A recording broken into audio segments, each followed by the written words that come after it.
often get asked how I efficiently and holistically manage weeds in garden beds like this, right? So we have the rhododendrons and the camellia and the ferns, but we have all these weeds here.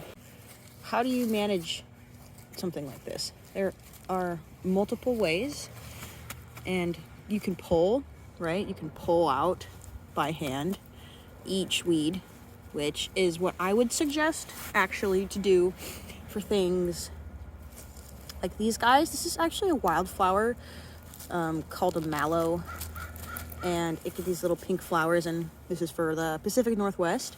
Instead of spraying something like Roundup or another sort of herbicide, right? Because things like that can be damaging to our soil. Even a pre-emergent, which is a type of herbicide that you would put down to prevent the growth of new seeds. Things like PREEN, the chemicals in that have been linked to killing worms, like earthworms. Why would you want that in your yard running off and flowing into our local sewer systems? And our local sewer systems, stormwater runoff flows right into the Puget Sound. Well, what are we going to do then, right? So the answer is pull them up by hand or get a weed burner. Sometimes though, when you're using a device like a weed burner, you get some things like dandelions with these really strong, nutritious taproots. You kill the leaves, but they're just going to come back.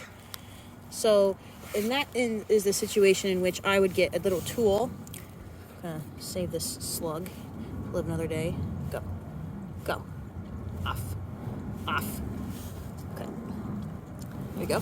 Because I mean, look at the weather. It's so foggy and cloudy and moist out that I'm not worried about this catching fire. So using it in the bed is okay. Another thing, let's say it's not wet out, it's really dry out, and you want to use your weed burner because you're anti-Roundup like me. Just wet your bed.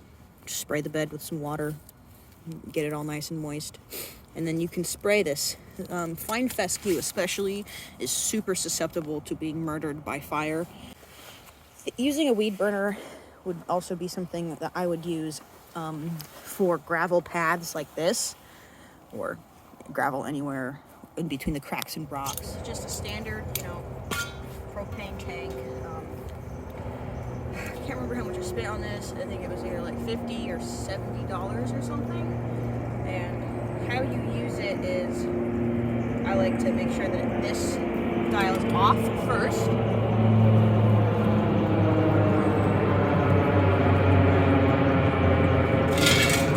Screw it in here. I open it up. It doesn't have to be open all the way because it's not super high pressure. Then I'm just going to let the littlest bit out. You should be able to hear it like this.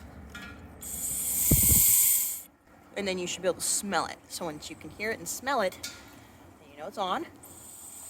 And you can use a lighter or a match or whatever, but it comes with a striker, right? And it's going to be kind of loud, right? So it's up pretty high. Yeah. This is gravel, but the gravel's just covered with pine needles. I'm more worried about this chickweed here and all of these sprouting baby pines, because they will become problematic later. This can also be done in beds, like I previously mentioned. Just make sure it's wet. Like, it's been raining and it's in Washington, so we are pretty good on that. So I'm just going to show you how it works. So easy, very simple. And honestly, it's safe. So we're going to adjust it, turn the dial.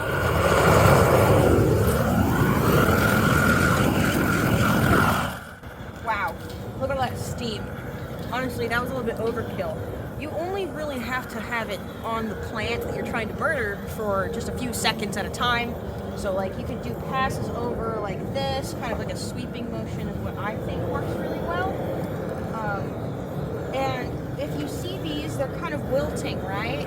Now it might take several hours for them to actually die. And some of the fine fescue, it's just gonna die straight out right away.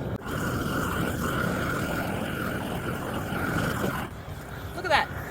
fact, dead, very dead. And in fact, whoa, turn it off, blow it out.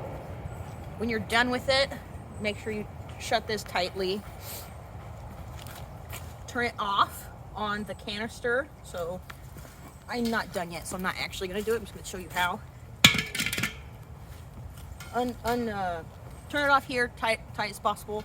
Then open it up again. You're gonna release that gas that's trapped in it, and then you can undo it, unscrew it from here, and then let this cool off. Do not touch it; it will burn you. Like, this thing is so hot; it gets hot. In fact, you can see that it melted off the paint. So that's how you know that this thing is stinking hot. Yeah, so that's practical. This should be every landscaper and every gardener, I think, should have one of these. It's super effective. I'm going to be using it in this garden bed, and then also along here you can see there's that whole strip. But what I have done already, you can kind of see, completely brown. And whatever is green will not be green by tomorrow. So that's that.